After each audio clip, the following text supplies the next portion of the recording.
Canceling Columbus. This is Mark Fisher with Mark and the Millennials, and today we have a millennial who has been fighting the Columbus Day massacre in Baltimore City, if you want to call it that, canceling Columbus in Baltimore City, and that is Delegate Nino Mangione.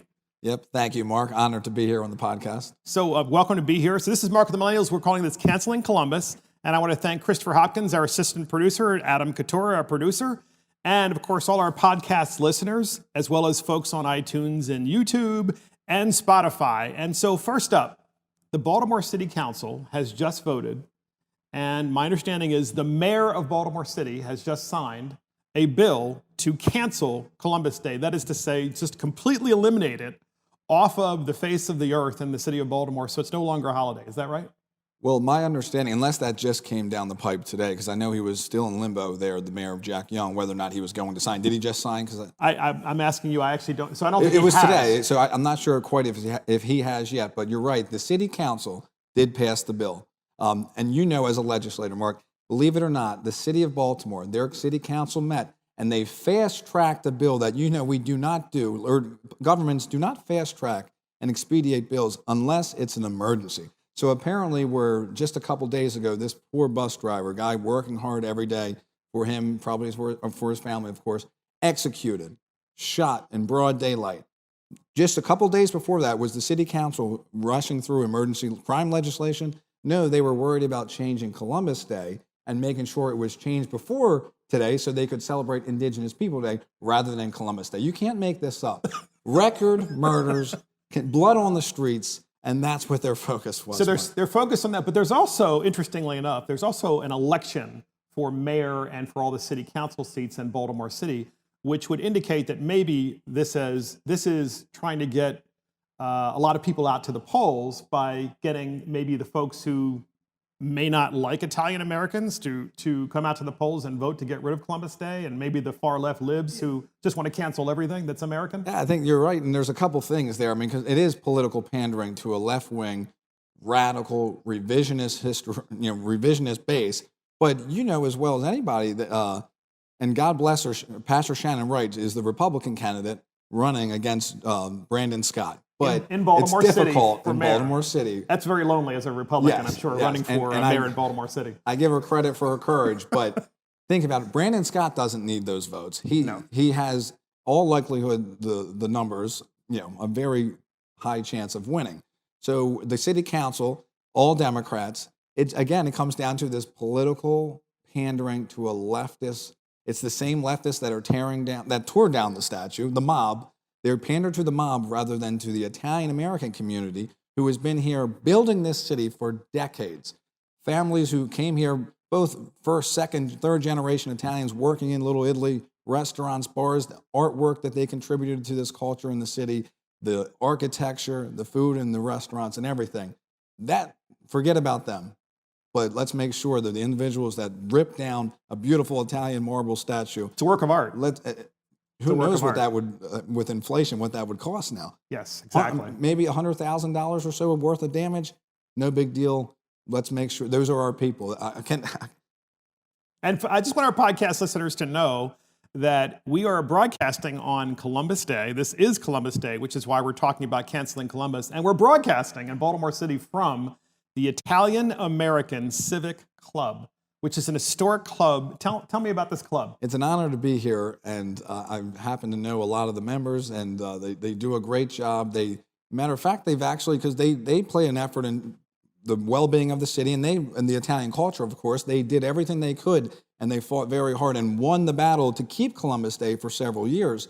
And now Brandon Scott's coming along and is going to undo all that. But there's a great history at this club. Is Brandon Scott the Baltimore City Council president? And he's about to. And he's running for mayor. He won the Democrat nominee. Okay, got it. Nomination. So he's a pretty young guy. He's a pretty young guy. Yeah. And I do not know the guy personally. I just know that this is an insult. I take it personally because you mentioned the Civic Club.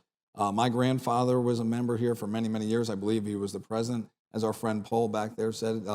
Mr. Collada was a member, and so many of the members now. I mean, just great, legendary Italian Americans who came and helped build the city all belonged here. So it's an honor to be here on Columbus Day.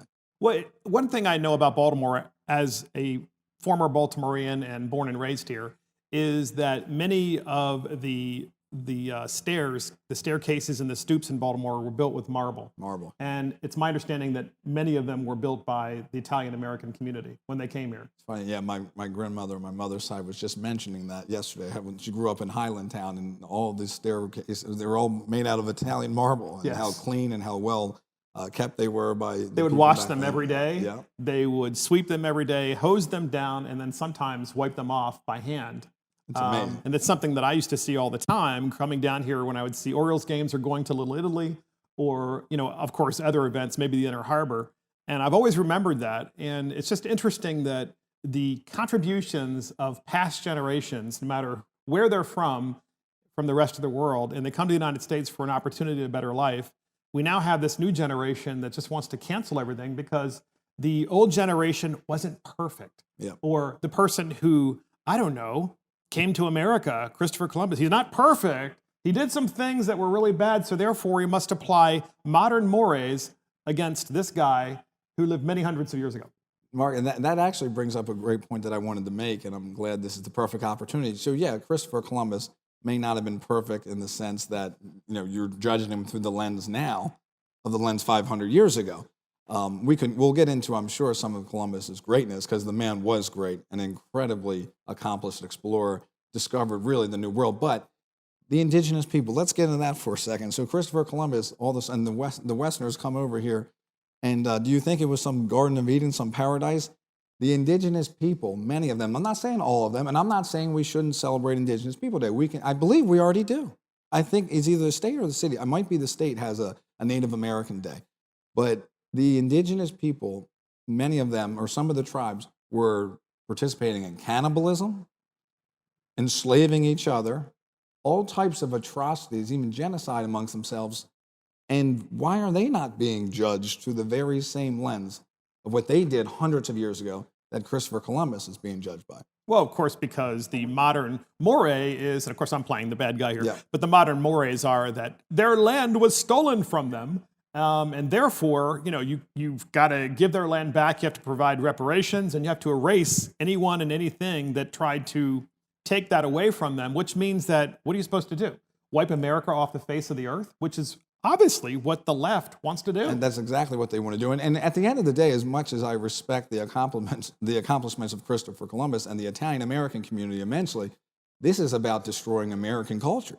This is about rewriting and destroying Western civilization, which means America, and rewriting it in a way that fits the leftist, Marxist agenda like they did. I mean, this is what the Bolsheviks did. This is what in Venezuela, they did something very similar. They started, listen to what the playbook. Tell me if you've seen this before. Canceling certain movies or getting rid of movies, renaming street signs, renaming schools, tearing down statues of stuff you didn't like. That's exactly what they did in Venezuela when Hugo Chavez took over. So true. And separating people from their history and separating people from any knowledge of what has happened in the past so that you can't learn from it. Yeah.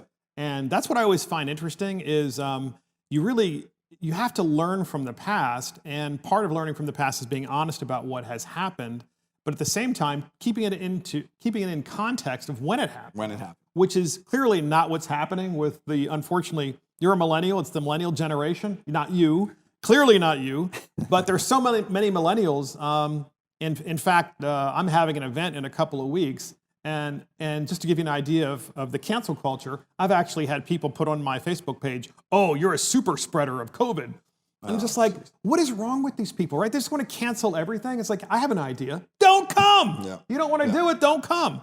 So get this, podcast listeners. So Baltimore City has, the city council, this is what we do know. The city council has canceled Columbus Day. They've eliminated it as a holiday, but the mayor has not yet signed the bill. He could, I guess, veto the bill. He could veto or sign it today, and therefore today, I guess, effectively would be the end of Columbus Day and would be Indigenous People Day. And he would do it on Columbus Day, which is really makes it even more disgusting if he were to sign it today. So we have a clip. I have a number of clips of the Baltimore City Council, but the first clip that we have is from the Baltimore City Councilman John Bullock. He's providing his justification for why he put the bill in to cancel Columbus and Baltimore City. And here's the clip. The New World, as described by Europeans at the time, was only new to them and was not a discovery. The native people who have been on this continent for generations are evidence of this unmistakable truth. They have not only survived, but persevered in the face of land theft, broken treaties, genocide, and discrimination. Ah, yes. Land theft, according to Councilman John Bullock of Baltimore City, broken treaties, and genocide. And this is according to John Bullock, that this is what happens. So therefore, they must cancel Columbus Day. And by the way, here's what's interesting. Did John Bullock from Baltimore City and the Baltimore City Council, did he ever discuss in his little soliloquy there in front of the Baltimore City Council? By the way, it was done by Zoom naturally because of COVID. Did he ever bother to discuss the fact that Columbus accomplished so many great things? But no, it's only the bad. It's only the bad. Yeah, two things here, Mark, that I want to add is one, you're right, Columbus. Here's a guy 500 years ago who traveled the unknown with no GPS, no technology whatsoever, nothing but what a compass and the stars, and his crew had to keep them in line. Think about, just being on a boat in the middle of the night with no electrical light, let alone just being there in a complete, there were no real maps, there's nothing going on. And he discovered this, or he went into the unknown and discovered what really basically, this guy, what is his name? His last name is Knowles, he's a commentator, and he said it so well. When Michael Knowles. Michael Knowles. Yes. He basically said that Columbus brought, the Western world to the Western civilization to the Western hemisphere, and that's what he did, which has allowed really the flow of immigration from all over the world to this part of the hemisphere. But my thing is with the councilman is it is nothing more but, again, political pandering to make excuses for the failed leadership in the city of Baltimore, as if this is a real issue. And think about it. I'm all for, Mark, anybody who wants to have their beliefs, and if they want to protest peacefully in front of the statue instead of tearing it down, if they want to think whatever they want, go ahead. But the fact that the city council actually has taken this far left revisionary from these reactionary or revolutionaries, I should say, and actually running with it and making policy of it. This is what, and I know you know this from the Maryland legislature because you're a member of the Maryland House of Delegates, is what it is, I think, when cities like Baltimore do this. It basically distracts people from the real problems of the city, which is why they're doing it. It's an illusion to make it think as if Christopher Columbus is the reason for the problems plaguing the city. And I'm not trying to just knock Baltimore, but it goes on in a lot of major cities, as if somehow it relates to a guy who came 500 years ago, as if he's the one out there dealing heroin, as if he's the one running and shooting the bus driver in broad daylight. Which just happened, right? Which just happened less than a week ago. As if somehow this has to do, and then he gets into like colonization, stealing land, as if like he came yesterday and stole the land they tried to from like this neighbor across the street. And that's why there's so much hatred. It's all a mirage. It's all made up. So what are some of the problems of Baltimore that they're trying to hide? Let's talk about that for a few minutes. Well, I think everybody knows the answer to that, and you as a every major blue city in America is having this problem. The violence is but Baltimore seems to be the worst. Very much so. So what's happening? And I think what we have is a inability for the leaders to get tough on violent repeat thugs. And we know from being down in Annapolis that, and rather than that being the number one focus, which it should be every year until we start seeing those numbers go down, they rather focus on issues like banning plastic bags or banning Columbus Day, for example. And I'm not saying that everything they do is a waste of time like those issues, but for the most part, they are very soft on repeat. I'm not talking a little kid who robbed a candy store and put a chocolate bar in her pocket and ran out. We're talking repeat violent gun offenders. Mandatory lockups for them? No, we can't have that. And I do think that is ultimately the main problem. And the public school system. And the public school system would probably be, and remember, I'm a representative in Baltimore County, but our public school system, some are great, some are fantastic. But in Baltimore City, we're seeing just record amounts of funding with record low results. And the answer, as we know through the state with Kerwin, for example, is we need more money. Spend. More money. My understanding is 83% of the schools in Baltimore City are rated by the Maryland Department of Education as either failed or failing. And that's 83%. So clearly, you have a Baltimore City Council that's focused on Columbus and Columbus Day, and they want to cancel Columbus, but they can't solve the basic governing responsibilities that they have, like public safety and public schools. Public safety, public schools, and we're in the middle of a literally a world health pandemic and a murder epidemic going on in the city, and all at the same time. And again, the focus became Columbus Day. It's really a shame that's such failed leadership. Again, record blood on the streets, record murders, continues to get worse. That's why, and we talk about, listen, the people think, oh, we're white conservative guys, that we don't care about the city schools. Well, I sure do, for a number of reasons. One, because you and I both know, without an education, very little chance to be successful for any young kid or any American. If you can't read white, and write, black, doesn't matter. I want them all to be successful.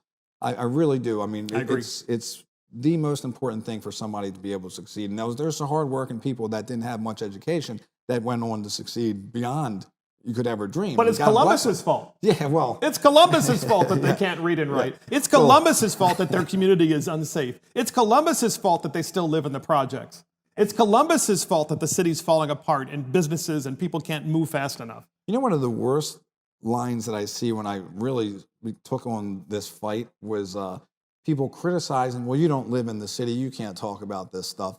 And I'm thinking, well, the state taxpayer of Maryland literally pays most of the city bills, right? Yes. Especially when it comes to education. I live 10 minutes down the road, so it's not like I'm not in Western with Wendell Beitzel up there in Western Maryland. I'm 10 minutes away. You look at the Italian heritage and my background, and you look at just the cancel culture and the left-wing agenda taking front over the important issues. So it's like, of course, I have every right to criticize what I think is going on. Just because I'm a county delegate doesn't mean I can't talk about what's Because what going on happens in in Baltimore affects the rest of the state, and the city is on life support, and the rest of the state is keeping it alive. If it weren't for the taxpayers in the rest of Maryland, this city would have collapsed a long time ago. And I mean, I'm of the opinion that it's collapsing anyway, no matter how much life support we give it, because of the leadership, by the way. And it doesn't have to be like that. No, it doesn't. And your family, talk about your family real quick, because since we're at the Italian American Civic Club on Columbus Day, I want to hear about your family. Well, I appreciate the opportunity, and both of my grandfathers and all my relatives. We do have a little bit of Polish in us, believe it or not, but all Italian American ancestry. And my grandfather, Nick Mangione's story is a real true American story, of rags to riches. Came here, or his family came here. He lost his father at a very, very young age. Where did he come from? What part of Italy? In Sicily, actually. Sicily, wow. Yep, and the family, when his father worked so hard that he wouldn't, back in maybe the 20s or so, that he got pneumonia because he wouldn't take a day off. And back then, he eventually succumbed to it. And my grandfather started working when he was 8, 9 years old, and went on to build a family business and became very successful, and was always very proud of his Italian heritage, his Italian background. But I do remember as a young kid, when you're a kid, you think, well, I'm Italian. I watch all the soccer games, go to the Italian festivals. Of course. But my grandfather, us all remembered, and he had this golf outing, the Italian Invitational, and my buddy came to it, and he goes, I really like what you're doing, the Italian flags and everything. And he goes, son, we're Americans first. Because that's what happened. The Italian Americans and immigrants from those years, Marcus, assimilated, and they became Americans.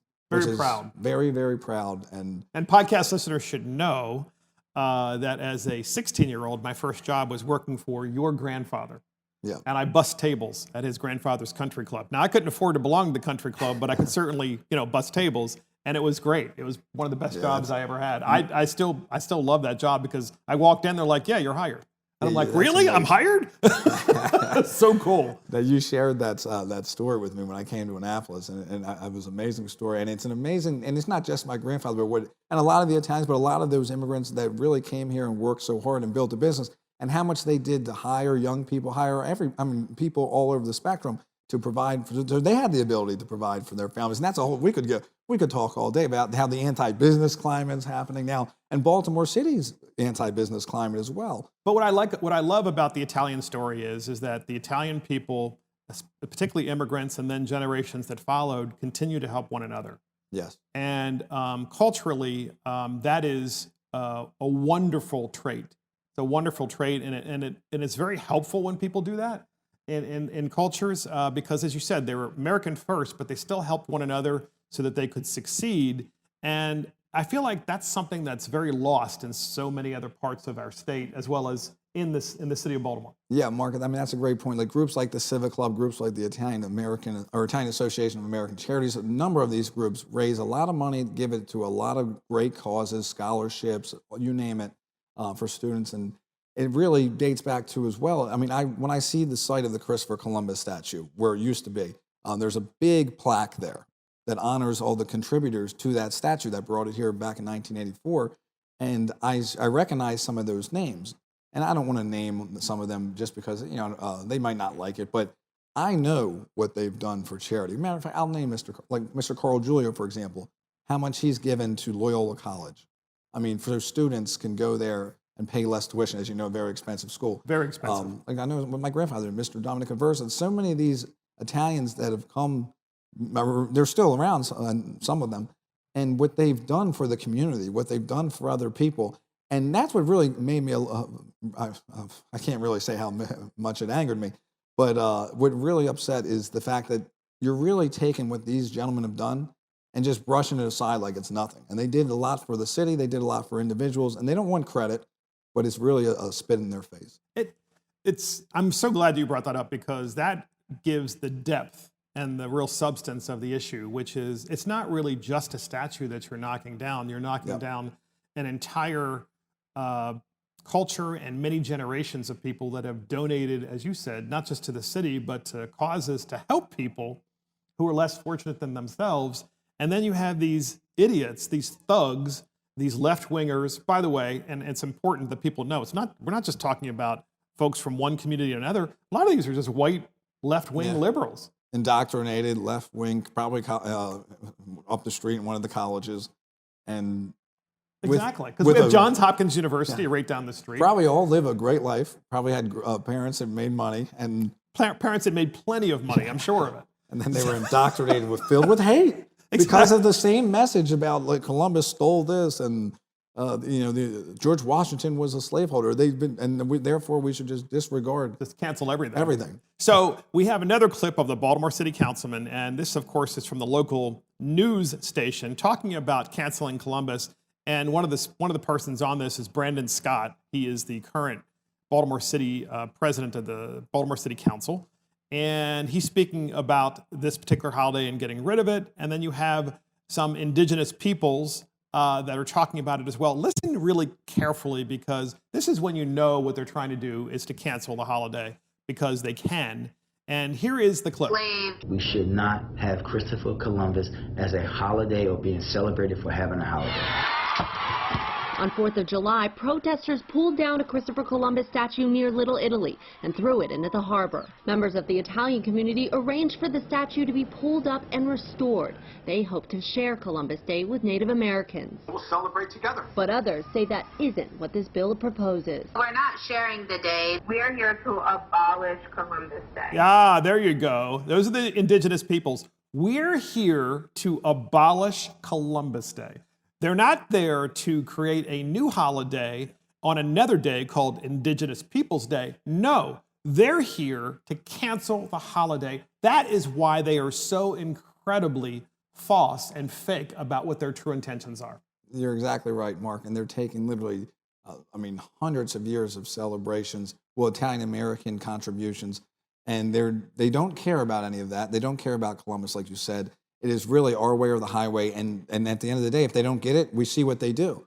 What do? They destroy. They seek to destroy if they don't get their way. Have you had any interactions with any of these people, any of these crazy people? Because you've been down in the city trying to, of course. I have. Okay. I have had interactions. So talk about that. I'm curious. They had, listen, if this is their thing, that's their thing. But they did, after they tore the statue down, after 4th of July, we went down there, two uncles of mine, and one or two other close members of the Italian-American community, some friends, and they were happening to be doing their, they did some type of dance. I don't know. It was like some Indian ritual thing. I don't know what the hell it was. That was in front of the statue? Where the statue normally used to stand. And we were obviously out of place there. And a couple of them, I don't know if they recognized me through social media or maybe because I was on TV prior to that on this issue.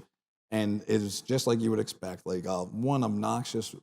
This woman was so obnoxious and so loud and was getting. I didn't have a mask on, and she was trying to say you were that- outside. We were outside, and I was not trying to get close to any of them. Of course. And she was so filled with rage and hate, and she was cussing at me and then saying that I was spreading coronavirus, even though I was literally 10, 15 yards from anybody, but she kept constantly getting close and screaming at me.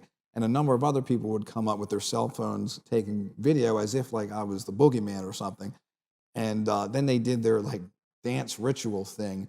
Kind of weird for me, but here's Were the they thing. really indigenous peoples, or were they just like They were mostly white liberals liberal going to types. Johns Hopkins University Yeah, pretending absolutely. to be? That's the ones that I saw. Maybe there was one or two that looked like they may have been in. So for the most part, they were like Hopkins elites. That's what it looked like. I don't know for sure, but I will say this. And maybe two really indigenous peoples, Yeah. but the rest of them were just there pretending. Yeah. They're faking it. And here's my thing. I don't have a problem. If they would have went there and done their little dance thing, whatever it was, I don't know what it was, but if they would have done that like prior and every day, all year long, I'd be like, all right, you guys are out of your minds. It's disrespectful. But like, as long as it's peaceful, I think we could get along with it.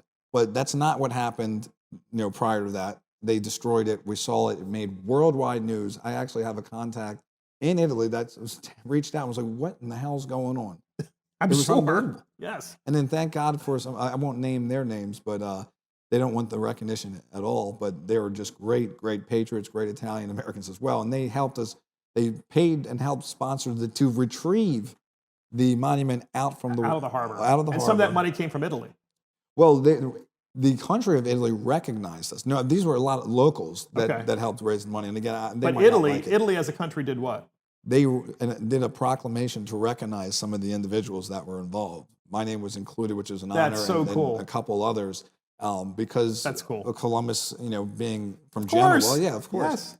And again, I really wish, I just don't want to upset them if I name them, but what a great show of just dedication, a show of passion for them to pony up the money and the resources to say, you know what, you may have won this battle, you're not going to win the war, and if we're just going to fight until the end, in the sense. It's just incredible. So, podcast listeners, The Sopranos, we always like to do something funny. The Sopranos, of course, the infamous Sopranos, talked about canceling Columbus Day years ago when it was first being discussed, quite a few years ago, quite frankly.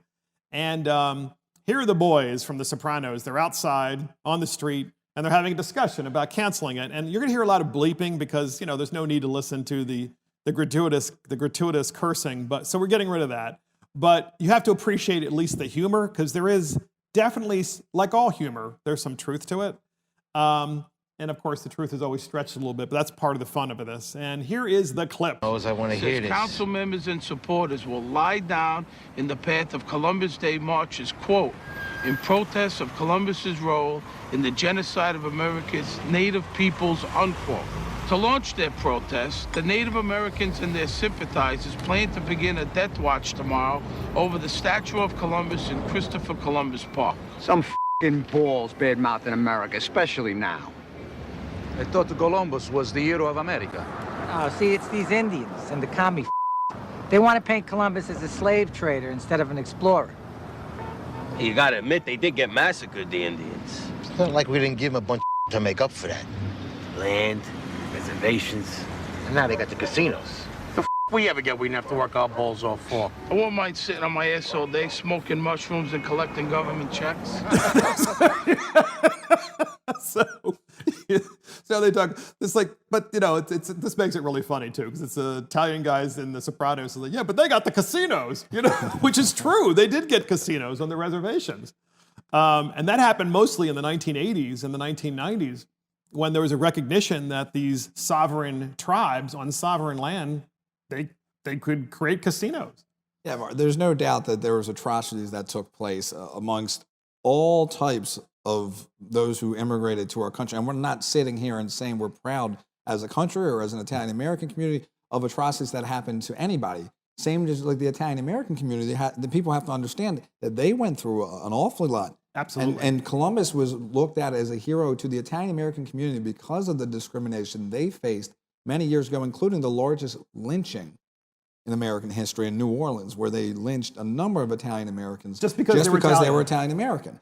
So, I would love to talk about that sometime. But so the point I'm making is we acknowledge that some horrible things happen to people of all backgrounds, but we learn from them, we go forward, we take, like for Columbus, for example, we acknowledge the fact that he was a brave, courageous, heroic, brilliant explorer, if not one of the greatest explorer of all time, discovered, again, this part of the world where we brought Western civilization to. And we can't just get rid of that because we don't like some things that may have happened 500 years ago. It's funny that you should say that because when you think about what Columbus did, and as you said, he set sail across the ocean not knowing what he was going to find or if he would find anything, but more than likely probably thought I might find death because of how unsafe it is, of course, because the technology was so obviously backward at that particular time. But if you were to bring that and fast forward into the 21st century, it would be the equivalent of finding a new planet with life. It would be the equivalent of getting on a ship of some sort that could take you to the far out spaces of the universe and finding a planet and landing it and going, oh my gosh, there is life on this planet and I have discovered this thing. What I find interesting is the lack of perspective and understanding of the little snowflakes that are out there that try to knock down these statues and not really understanding how incredibly important that was for its time, and it still remains important today. And I agree. That is such a great point, and especially when it's similar. I mean, it's amazing for me. I have to take a breath sometimes when I think of how amazing the technology and the science has become. When you look at people like Neil Armstrong and them who went to the moon, now we sent technology into Mars, and the brilliance and the courage that it takes from these people that actually take the risk to do these things. And it's funny because, funny that Tucker Carlson, just in the last few days, was talking about in his program this movie that just came out called The Phenomenon. It's called The Phenomenon. And the reason he was talking about it is because the United States government has finally declassified information that they've kept secret since the 1940s, 50s, and 60s. Primarily those 3 decades, which is really interesting. And the US government decided to keep that information. Now, they have now declassified the information. And The Phenomenon is a documentary about, obviously, the whole UFO stuff. I got to tell you something. I'm not going to go there in this podcast other than to say this. Watch the documentary. It's called The Phenomenon. It's on Amazon. And the reason why you should watch it is because what you will see there, and I think it'll open your mind up to the fact that what Columbus did is so incredible, because if you do believe there's so much more to discover, so much more to see. I mean, look, there are parts of the ocean we haven't seen the bottom of. And so there's so much to discover. And if you really care about that, and you really care about sending an explorer out, and then you say, oh, well, we sent an explorer out to the outer planetary basin and found out that, he had to kill someone in order to save his ship because they were going to kill him. And then what are we going to do? 200 years from now say, no, we're going to cancel that person because he killed the first person that I'm sorry. It's just ridiculous. I have not heard of that. That I'll have to check out that documentary. It's pretty cool. It's pretty cool. And kind of to your point, like Mark, is if not for this discovery, if not for, just the way our country, when we went west to the frontiers and everything that we've done has all led, and again, there were some things that happened that nobody would be proud of now, but it's all led to a better, more perfect country that now benefits everybody. And they paved the way. Whether you hate Columbus or not, it was them. He paved the way for what became. There's more prosperity in this country among all races and backgrounds than any country in the world. And if it wasn't for somebody like Columbus setting out in 1492 like he did, we may not exist like this. But you have to understand something. The people at Johns Hopkins University right down the street who wanted to cancel Columbus Day and also got rid of the statue, they think that we should still be living in teepees because, they would rather Columbus not come to America, not come to the Western Hemisphere, and instead, just basically everybody lived the way they used to hundreds of years ago. As you just said, we have amazing progress, increase in incomes unseen by any society on the face of the earth, the United States does, and yet they're trying to just get rid of all of it and say anybody that who participated in that over the last 100, 500, 600, whoever it is, let's get rid of them. Yeah, and rather than learning from the positives and learning from the negatives and making sure we don't repeat the negatives, they just want to destroy it all and rewrite it. And they rewrite it in their vision. I mean, these are the same people in Hopkins that raised a bunch of hell over the police force. Remember, we voted for. Here it is, one of the most world-renowned universities, and they don't even want a police force, all in the name of their political leftist agenda. So it's like that's what they're pushing to the students who have big brains but are being so manipulated. So we're here at the Italian American Civic Club for Columbus Day in Baltimore City, talking about eliminating Columbus Day. Well, we have a clip, and it's a 2-minute clip, so it's a little long, but this is worth listening to. And it's Ronald Reagan in the 1980s providing a proclamation to the Italian community on Columbus Day in the White House. And let's listen to this, and then Nino Mangione and I are going to talk about this. And here is the clip. Guest, we are here today for the signing of the Columbus Day Proclamation. It's on this day we revisit the enduring lessons of his courage and leadership. Columbus, of course, has always held a proud place in our history, not only for his voyage of exploration, but for the spirit that he exemplified. He was a dreamer, a man of vision and courage, a man filled with hope for the future and with the determination to cast off for the unknown and sail into uncharted seas for the joy of finding whatever was there. Put it all together, and you might say that Columbus was the inventor of the American dream. Of course, we recognize others besides Columbus today, for just as Columbus, a son of Italy, inaugurated the age of European exploration in this hemisphere, so too have millions of Americans of Italian descent contributed to the building of this nation of aspirations on this continent of hope. Over the years, millions have left that country for these shores, often carrying scarcely more than the prayers in their hearts and the determination in their souls. And as they've come, they've brought with them the richness of the heritage of their homeland and given its richness and strength to our land. Spain also claims Columbus and his achievements, and millions of Americans of Spanish heritage have also followed in his wake. Like immigrants from all over the world, they have lived the American dream and made it a reality for themselves and their children and the generations that followed.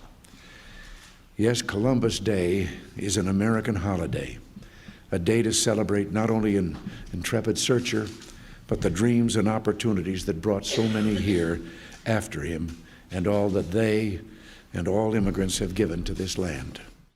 And I think that is partly what is missing in modern America in the 21st century is the ability of elected officials who are responsible to talk the way Reagan talked and speak the way he spoke about the importance of our shared country and our shared heritage. Thoughts on that? First of all, Reagan said it so beautifully. I mean, it's hard to add anything to that.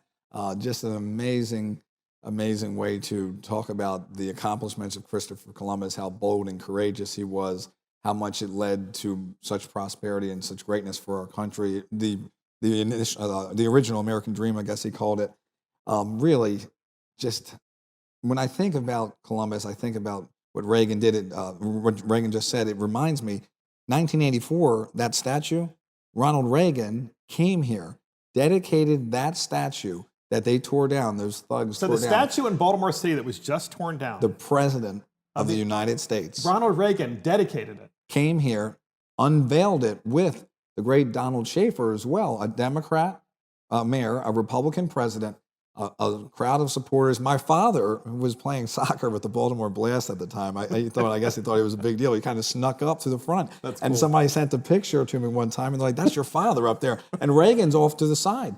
And it was just, what a moment for Baltimore City to have the president here. And a totally different time. Cool. Now the great President Trump comes, and they sit there and give him the finger and spit at him. But Reagan came here, dedicated the statue, gave an amazing speech, very similar. I likely said the same words. And the people loved it, and it was just meant so much to the Italian community as well. And it was just an amazing historical moment. And that, it just reminded me listening to the former President Reagan there. So huge. So final thoughts on this podcast about Columbus Day, which is today, by the way, and in Baltimore City. Your final thoughts about that now that Baltimore City has, at least the city council has canceled Columbus Day, and replaced it with Indigenous Peoples Day. We don't know what the mayor's going to do yet, but your final thoughts on that? Kind of what I talked about earlier, Mark, is it's very sad. It's not it's an issue that's been manufactured again by left-wing revisionists. The city council has pressing issues that they should be working on to address. Rather than doing so, they're politically pandering to a left-wing mob again. The same mob that tore down that statue. And the problem is with all of this, again, for the Italian-American community, it is such an insult. There's no doubt about that. For those who came before, those who now are still active in the city, and those in the county and throughout the state. But most importantly, what we're having here, what we're seeing, is really an attempt to destroy Western culture, American culture. This is a problem throughout the country in an effort. I mean, we've seen they just yesterday or over the weekend in Portland, the same anarchist, Donald Trump, God bless him, he came out with a very strong proclamation today in support of Columbus. He said that where's this going to end? Because it started with Columbus. He goes, next thing you know, it'll be George Washington, Thomas Jefferson, Abraham Lincoln. What have we seen in the last 5 or 6 months? They ripped down Abraham Lincoln over the weekend. They ripped down Washington months ago. They ripped down Teddy Roosevelt. They ripped down Thomas Jefferson. So where does it end with the anarchy and the attempts to destroy our great American history? Although flawed, not perfect, but again, I go back to the fact that this country has done more for equality than in our country and throughout the world, and more for the goodness of this world than any other country. And I lied about giving you the last word, because I'm going to give you another last word, and that is, because I just thought of this, because you just brought up an amazing point about all of these founding fathers that they're trying to knock down. The left is, and that is, when Tiananmen Square happened in China, where Chinese dissidents stood up because they stood up for free speech and the ability to be able to just express themselves freely in a totalitarian society. People say communist society, but it really is a totalitarian society as much as it is communist. The Chinese government, the communists, decided to use the military and suppress free speech, and it was not violent. In other words, the folks who were protesting were not violently protesting, they were just protesting for the right to have the First Amendment, which we take for granted here. And now, in the Chinese history books, Tiananmen Square did not happen. They canceled history. It didn't happen. It's like it never, well, according to the Chinese people, nothing, you're not going to learn about it.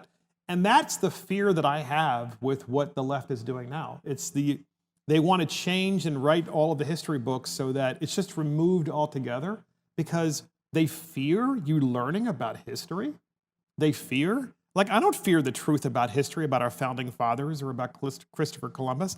I don't fear it, because what made them so great is their accomplishments that, when you keep them in context for that day, were just extraordinary. And yes, you should also talk about their failings, because we're human beings. And as human beings, we are, of course, imperfect by definition. Yeah.